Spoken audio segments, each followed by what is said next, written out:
Wanna grab a copy of the Steambird? We know our Fontainian friends love a little drama. There's no way they'd let their readers down. Isn't that Charlotte? And standing next to her, surely that can't be Kinich?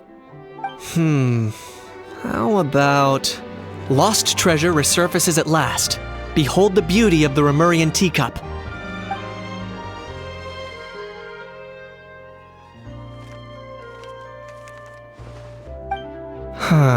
Pretty shocking. But it still feels like it's missing something. Ah, got it! Udex gravely wounded in shocking stabbing. Set to miss cross-border smuggling trial.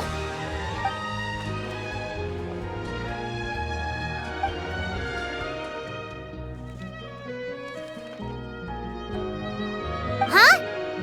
What? Did Paimon hear that right? Neuvillette was stabbed and gravely wounded? No, surely that can't be right. Can it?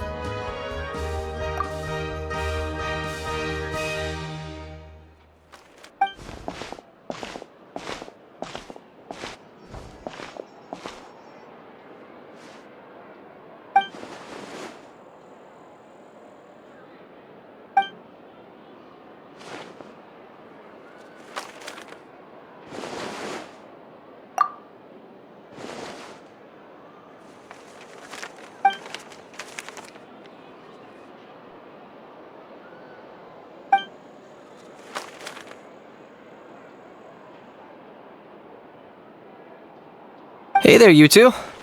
Fancy running into you here. Yeah, that, and also a less than pleasant shock.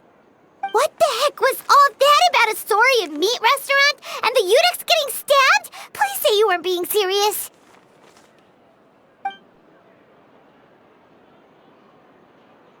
Trading tabloid headlines? Yeah. Charlotte and I were having a little contest to see who could find the most ridiculous fake news stories. Either I got lucky, or I have a knack for honing in on the most outrageous material.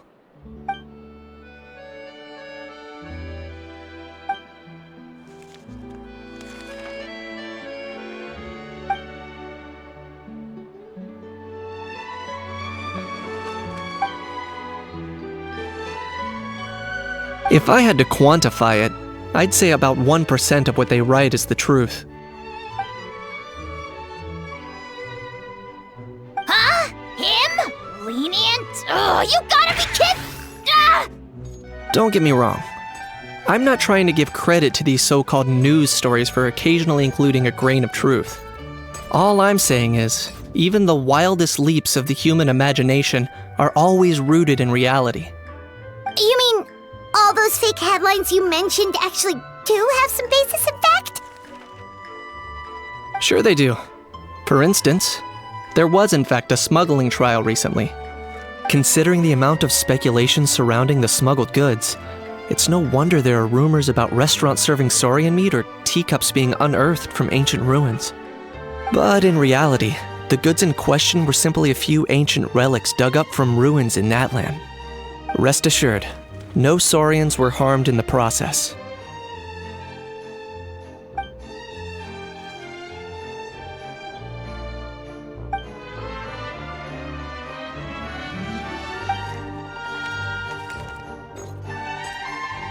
Oh, okay! Paimon was so busy freaking out about those headlines that she totally forgot to ask why you're here in Fontaine, Kinich.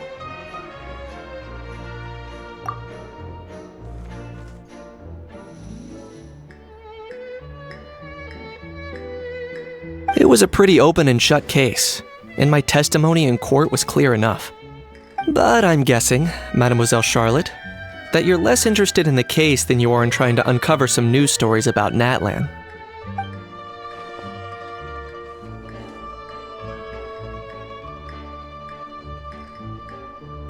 I appreciate your kind invitation, but like I said, storytelling isn't really my forte. Kinich the speechless! Kinich the tongue-tied! Huh?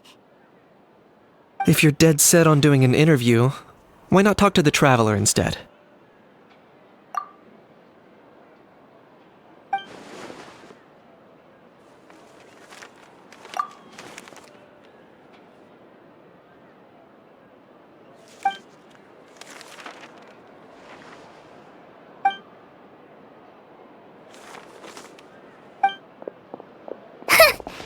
Charlotte never stops, does she? Anyway, Paimon just has to ask. That owl thing that popped out before, or was it a howl? It kind of looked like a howl, but at the same time... Oh, that thing. Yeah, that was a howl. Huh? What's up with him? Like, he's still noisy, but he's way quieter than before. It's like he's trying to hide or something. Could be. Not acclimatizing? Aw, poor Almighty Dragon Lord is not feeling well. Too bad he can't come out to argue back. What do you mean? There's nothing physically wrong with him. It actually has to do with a strange law we learned about after arriving in Fontaine. Apparently, it's forbidden to release flying objects within Fontaine city limits during the first 3 days of each month. Paimon sure does. Paimon's been down this road before. There's an easy solution. As long as Kinich holds onto a house tail, he'll be considered an Almighty Dragon Lord balloon, not a flying Almighty Dragon Lord. Not gonna lie, I was considering that. But Ajaw wasn't too thrilled with the idea of huffing and puffing away in the form of a mini helium balloon. That said, it's pretty annoying how he keeps randomly popping up all of a sudden. Anyway, this morning I saw a notice outside the Palais Mermonia about an event that's set to take place outside the city soon. Something to do with filmmaking. I hear that's all the rage here. I was planning to stay here and do some exploring for a few extra days anyway, so I think I'll go check it out. It'll be a good chance to let that noisy helium balloon out. He might even learn a thing or two. If you're free, why don't you come along? I know where it is, so let me lead the way.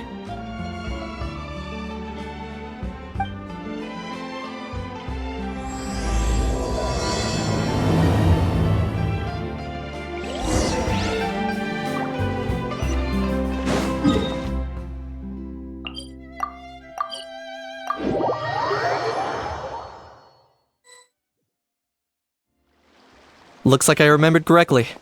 Here we are. Wow, this is awesome!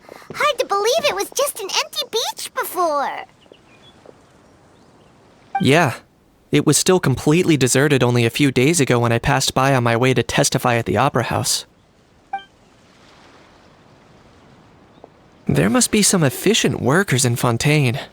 Quite impressive. A few days? One night was all it took. Rap-a-tap-tap, ta-da! But is this all it takes to blow people away? Oh, no. Given my past experience, I can't let myself get carried away. Well, I can't believe you actually remember me. It's me, Lapine Pauline. That's right, the unlucky one.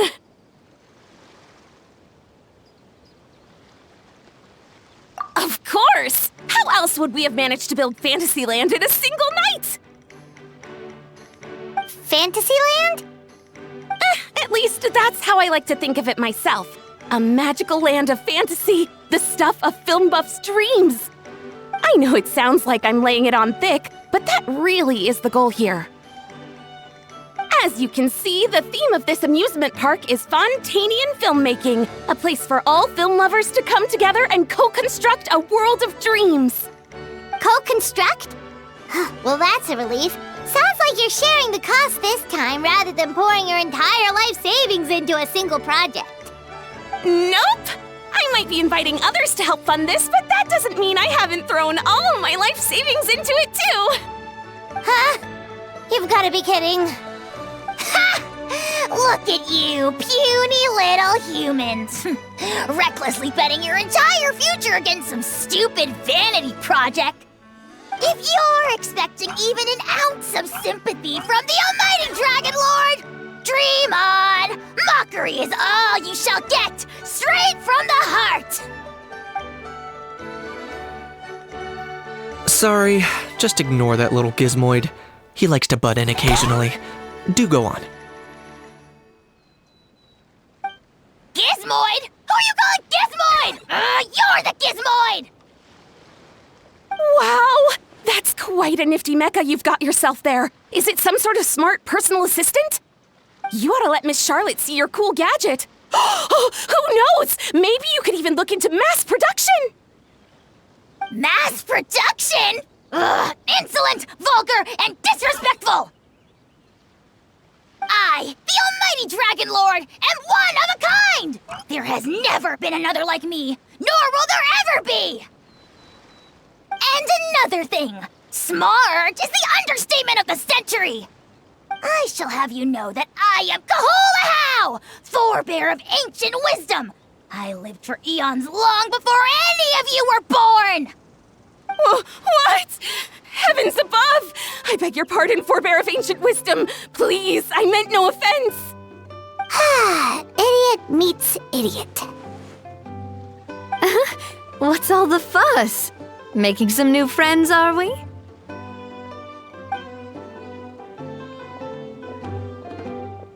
Miss Navia! Allow me to introduce the star behind all the work that's gone into this venue. Miss Navia, president of Fontaine Spina di Rosula. Hello, everyone. Partner, Paimon, how have you been lately? Hello there. I'm Kinich. What about me? What about me? My useless servant can't even give me a proper introduction. You think someone yelling their name out in the middle of a public street really needs an introduction? He's not wrong. I caught yours just now, in fact. So, you must be the almighty Dragon Lord, Mr. Ajaw. It's a pleasure to meet you.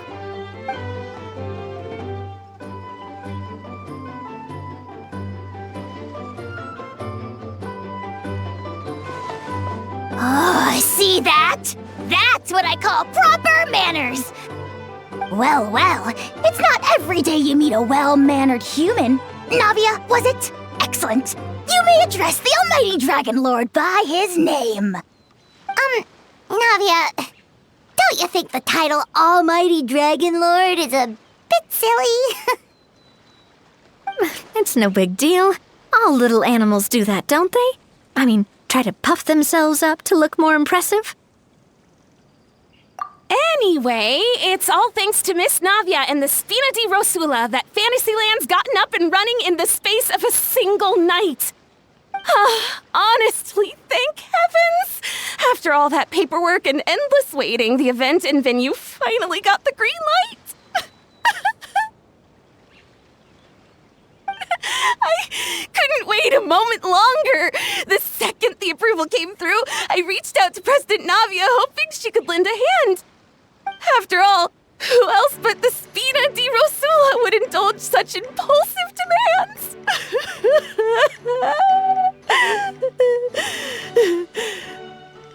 Sorry, traveler. Miss Lapine Pauline sometimes gets a bit overwhelmed by her own excitement, as you can see. I'm guessing she hasn't gone into much detail about the event yet, so let me fill you in. In short, the Cheval Moran Film Fantasyland is a fan convention that's open to film enthusiasts from all over Teyvat. Miss Lapine Pauline is hosting this event and also providing technical support. Huh? Cheval Moran? That's right, the one and only Surintendant Cheval Moran! After much persistence and many solicitations, I finally obtained Lady Farina's permission to use the image of her close friend. Not only is our adorable mascot drawing in fans by the minute, but she's also boosting her own popularity. And that was always the goal, a win-win arrangement. It's been a while since we last met, but still, it's a surprise to hear Lapine Pauline coming out with such sensible ideas. By the way, Miss Lapine Pauline, have you decided to switch careers and go into film tech? Not exactly. By chance, one of the prototype lenses I developed caught a photographer's eye, and it's now being used for the latest cinematic productions. Thanks to this unexpected opportunity, I've had the chance to invent various film-related equipment and props. That's right. So don't underestimate Miss Lapine Pauline, our resident engineer. She's the technical powerhouse at the core of this entire event. As for the Spina di Rosula, we're mainly here to take care of planning, operations, and management.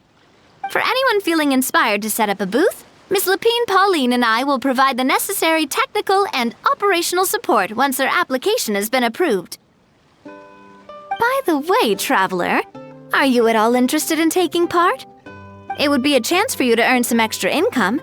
Plus, with your skills, I'm sure you could bring something special to the table.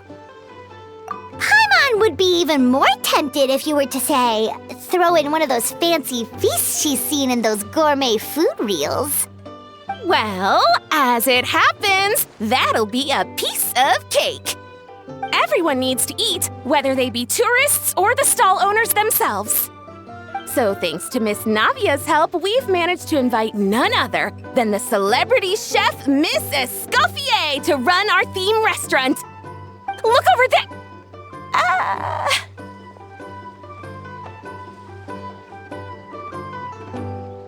You! Yes, you! For the last time, the ingredients have to be in the right ratio! Get it right next time, or you might as well just lie down on the chopping board yourself. She seems a bit busy right now. Well, I'm sold. I think I'll make Ajaw go be her assistant. You little... What's your game here? Demoiselle, sorry to bother you, but there's an issue over here that requires your personal attention. Apologies. Looks like it's back to work with me. Please feel free to take a gander at what we've got. Anyway, if you're interested in taking part, come find me later.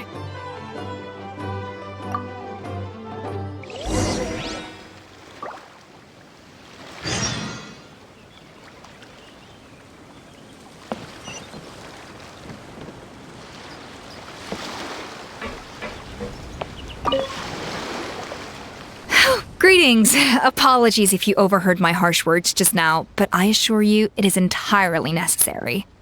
The sheer lack of standards here will be the death of me. Do you have any idea of the kind of customers I'm gonna get with how lax things are at the moment? The ones that leave their guns behind by accident and then come back to collect them later bringing ammunition with them. Yeah, that's the kind of customer you wouldn't forget in a hurry. Oh. Wait, has that happened before? No, it's just the mention of guns reminded me. Someone did actually leave their gun nearby. Huh? Just before we started setting up, as we were cleaning up the site, someone stumbled upon a mysterious locked box. It didn't look like something from Fontaine, though. It had more of a Natlanese vibe. Oh? Do you think a foreign tourist might have left it behind? That's what I assumed at first. But the box was buried beneath a pile of wooden planks, rocks, and whatnot, so it seemed like someone deliberately hid it there. But I didn't see much point in speculating, so the best thing I could think of was to hand it over to the authorities. I trekked all the way over to the Palais Mermonia just to hand it in. Ugh, it was exhausting. What did the authorities make of it? Oh, they made a mountain out of a molehill, as usual. Before even addressing the question of what was actually inside the box, they had several heated discussions about whose responsibility it was to write the lost and found notice. Thankfully, the ever-reliable Officer Sedine stepped up and immediately called in the Marechaussee Phantom to crack the lock and check if there were any dangerous items inside. And, as it turned out, there was a gun. Wow, that's a dangerous item, all right. Mind if I ask what kind of gun it was? Oh yeah, Mr. Kinich, you're from Natlan, aren't you? Do you know a lot about guns? You could say it comes with the job. I have an interest in weaponry and the like. Such a spoiled brat! What, are the toys I gave you not good enough for you anymore? Yep, got sick of those long ago. You little... How dare you turn your nose up at my gifts! Why Time for a timeout, old-timer. Sorry, where were we? Oh yeah, do you recall what the gun looked like? It's a bit hard to describe. If you ask me, it didn't even really look like a gun.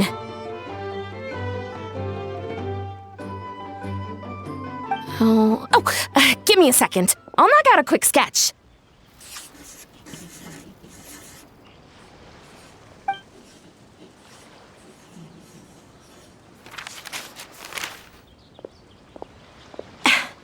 Something like this. Whoa, it's so neat and precise! It's nothing.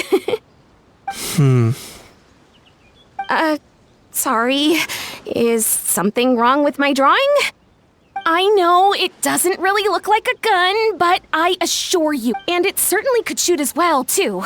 I confirmed that with the officer from the Marechaussee Phantom.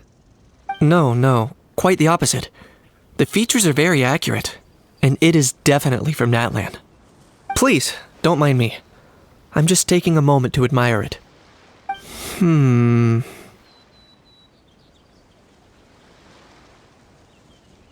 I should be the one thanking you.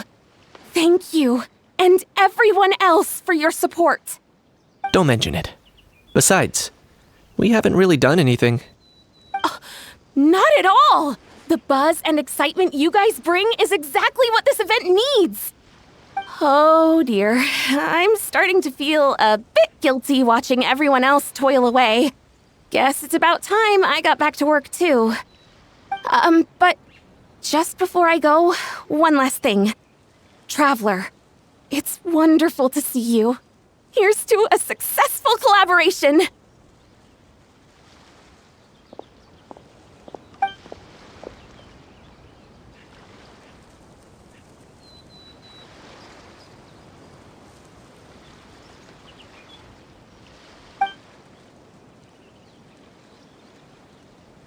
I'm sure you noticed that there was something unusual about that gun. Correct. It's most likely an old weapon dug up from some ancient dragon ruins. Based on my experience, it might be more accurate to refer to it as a hand cannon, but in Fontaine terms, it's not wrong to call it a gun. Given why I came here, don't you think it's curious that an ancient dragon relic of unknown origin would turn up like this, out of the blue? I suspect this gun might have something to do with that smuggling case. It might have slipped through the cracks. Time is of the essence, so I'd like to head over to the Palais Mermonia to verify my suspicions. Perfect. Then we can head out right away. Or, if you want to catch up with your friends first, I can wait.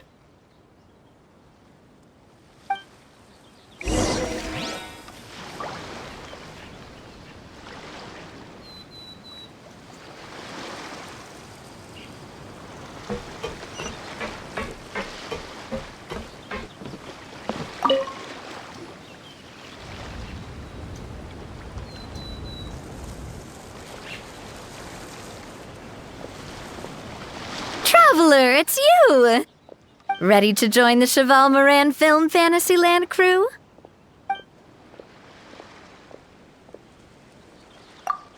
It's time, dear partner in Paimon, for us to turn our attention to the Cheval Moran Film Fantasyland. As I mentioned, the park was started up by enthusiasts who brought in the Spina di Rosula to handle the planning, construction, and operations. Of course, enthusiasts aren't typically all-around experts. They usually stick to designing the event booths. We, for our part, handle long-term operations and develop standardized strategy guides for the different activities. Long-term operations? Strategy? It all sounds so complicated. We spend most of our time adventuring and we barely have any experience running a stall. Do you think we can handle this? That's more like it. You've seen it all before, haven't you, partner? I'd even go as far as to say you've shaped some of Tevat's biggest business ventures. Anyway, first things first. Let's get an overview of how the whole festival's gonna be run.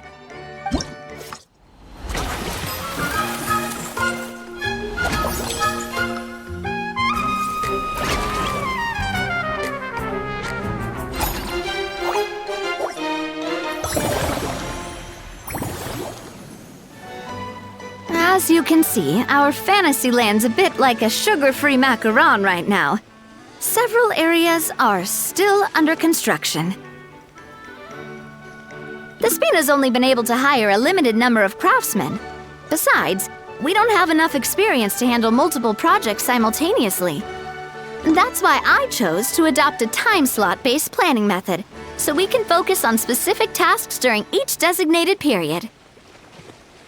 So it's our job to allocate precious time slots in each business cycle to the most worthwhile tasks. As we attract more guests and earn money to add to our funds, we'll also be able to work more efficiently, which will allow us to divide each cycle into finer time slots, which will let us get more done.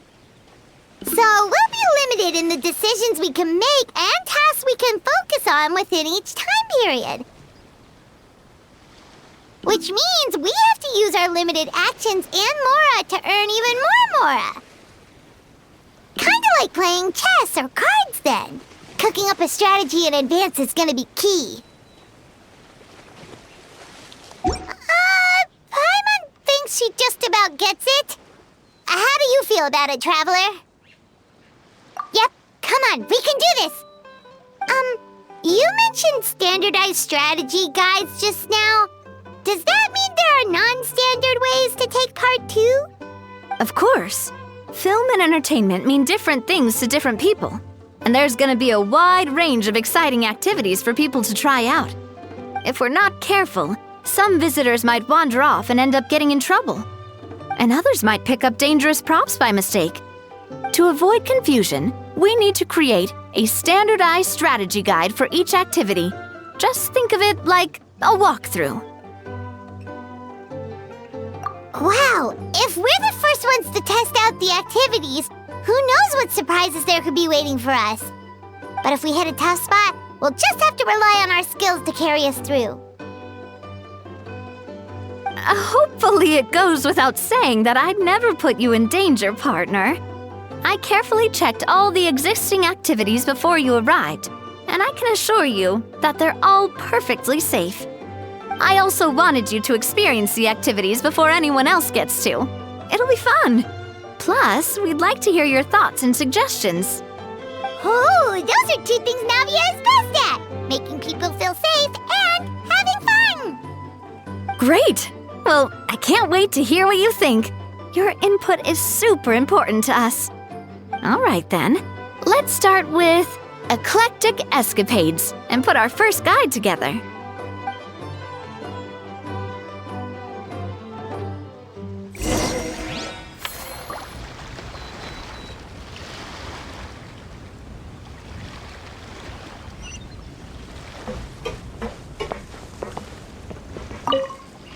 All right then, time to try out Eclectic Escapades. I'll leave the strategy guide to you guys.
Both of you seem even more excited than before.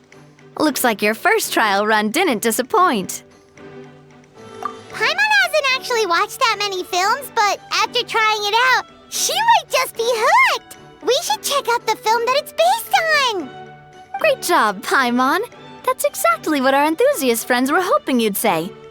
They'd be beyond delighted to hear that visitors are curious about the films that inspired these attractions. Some have even been willing to contribute extra funds out of their own pockets. Where budgets have allowed, of course. Out of their own pockets? That's right. While the Spina di Rosula covers the cost of basic booth materials and rental fees, many fans have personally funded promotional materials and related merchandise. The cost of the booth itself isn't their main expense. Some of them have already started designing spin-off products inspired by film characters. Take our official mascot, Surintendant Chevalmoran, for instance. She won second place in the last most popular character poll for the comic film category, and was even dubbed the pinnacle of round, bouncy cuteness. Many people have expressed interest in designing cushions based on her image, using the highest quality fabrics and hiring the most skilled artisans to mass produce them. These cushions will officially go on sale at the next convention alongside lots of similar products. Sounds irresistible, right? Plus, as Surintendant Chevalmoran's guardian and official image rights agent, Farina will receive 60% of the sales revenue. After all, the fans are doing this voluntarily, not for profit, but to promote Surintendant Chevalmoran's adorable image. The more Mora ends up in Farina's purse, the better Surintendant Chevalmoran's meals will be. And who wouldn't be happy to hear that? Oh, Paimon likes the sound of that! Everyone working hard for something they all love without worrying about profit! Still, we can't just ignore Mora completely. Whether it's fan creations or official commercial projects, some level of financial balance is still necessary. The same logic applies to the Chevalmoran Film Fantasyland taken as a whole. Once we finish the standardized strategy guides, our attractions can officially be open to the public. But we can't take personal charge of the ticketing process.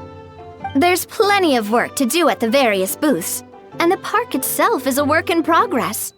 We'll need to assign dedicated employees to maintain and manage each attraction.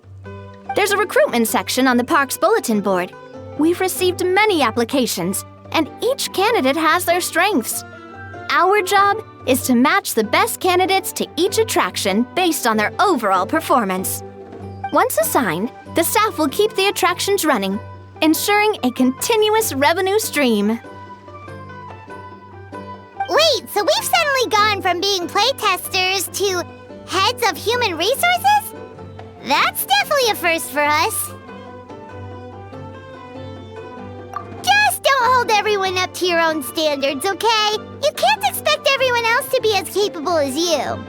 Alright, time to review some resumes. Fingers crossed we'll get some exceptional candidates.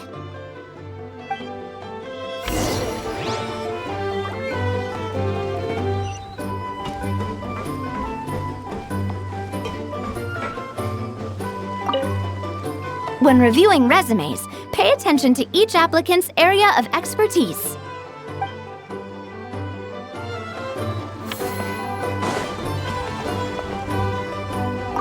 The fresh vegetables from the new batch are exceptional quality. I just wish I could say the same about the new staff.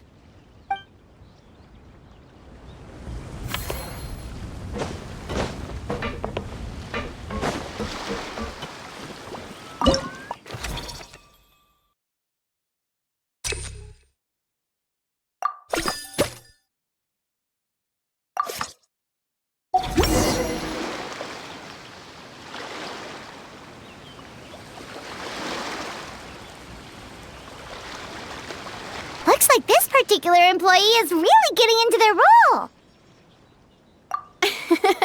You're both doing great. You sound more like bosses than I do. In any case, with this, the Chevalmoran Film Fantasyland is now officially open.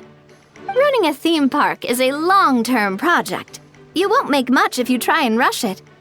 We're just about done with our current work setup, so let's take a short break and wait for this cycle's revenue report to come in.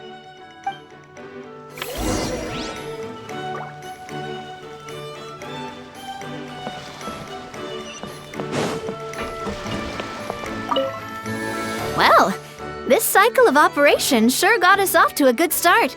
On to the next one.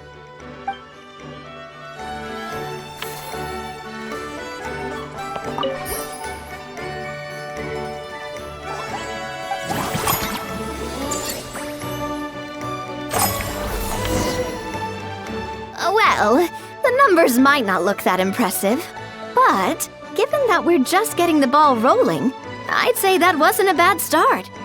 Building on this momentum, we must consider rolling out more unique business strategies during the next cycle. To draw in the crowds, I've invited one of Fontaine's very own celebrity chefs, my good friend Escoffier.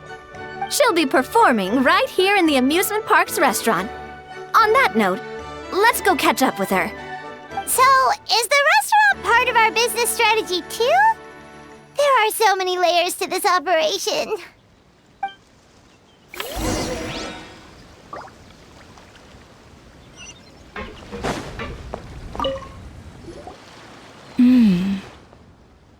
The restaurant is up to standard, and the waterside location will make for a unique dining experience.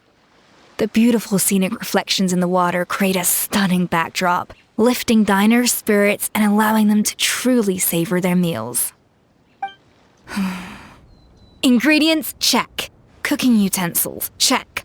Looks like we're ready to rumble. Hey there, Escoffier! Oh, my employers are here. The president of the Spina di Rasula, plus the famous traveler and Paimon. I must say, you seem a bit overqualified to be running a film-themed amusement park.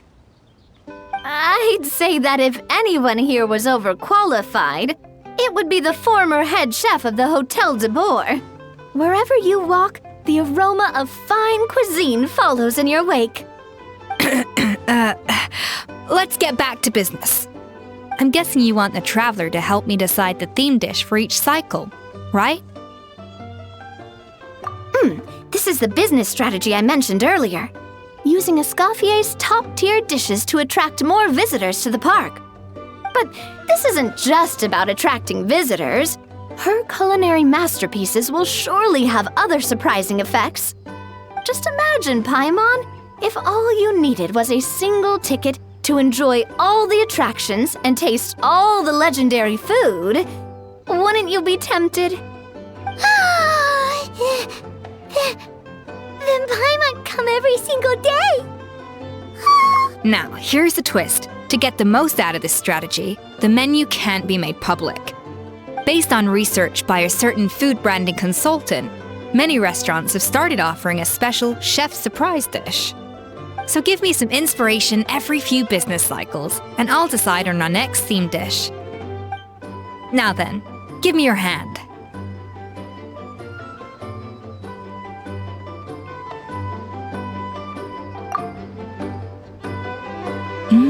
A warm and energetic feel. Your hands are calloused from wielding your sword, but still quite delicate. When you grasp its hilt, it's like you're holding the bow of a violin. A sword, then. The theme this time shall be strength. All right, let's find out what strength looks like in gastronomical form.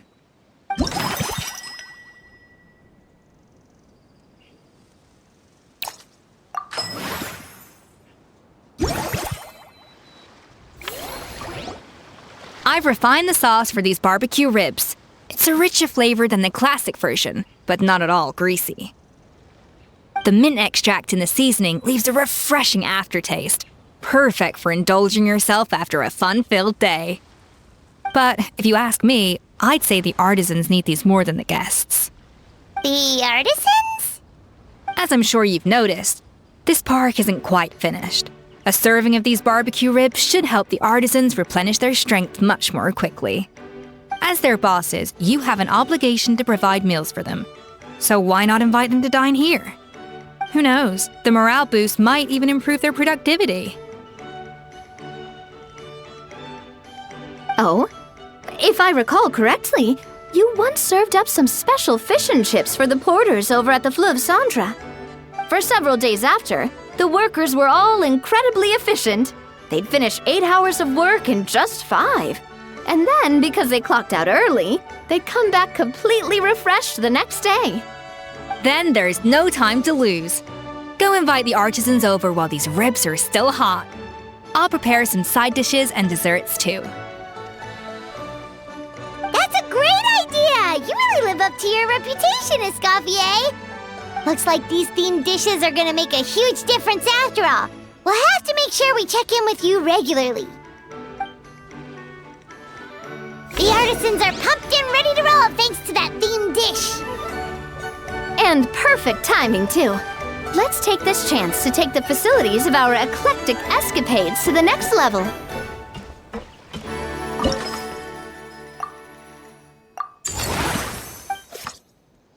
We should be able to attract more customers by upgrading the stall, don't you think?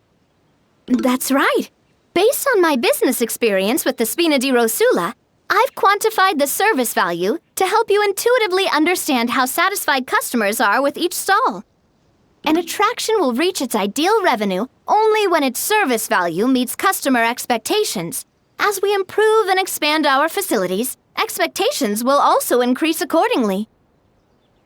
When that happens, we can deploy more capable employees or invest funds in training to enhance our employees' skills.